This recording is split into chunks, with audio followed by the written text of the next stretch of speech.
Hey everyone, in this video, let's talk about how you can create a lens for Snapchat. In order to do so, here we are starting off at ar.snap.com because the first thing we want to do is we want to download Lens Studio and get that installed. Once you have that downloaded and installed, then you should be met with a screen that's similar to this.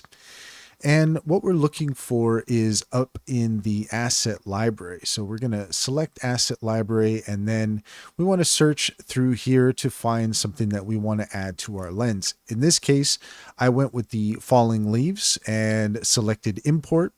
Once you have that imported, then that's going to show up here in your asset browser.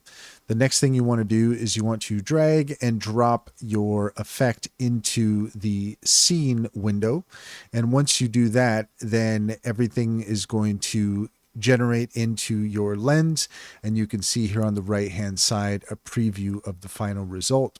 Once you're happy with your results, then what you can do is come up to the publish option up at the top right hand corner, click on that there, give your lens a title, and in this case, it's going to ask you to add a lens icon. So you're going to want to go ahead and log in and generate an icon. And once you're done, you can hit publish down in the right hand corner and you can publish your lens. And that's all there is to it. If you found this video helpful, please leave a comment and like and subscribe for more helpful tips.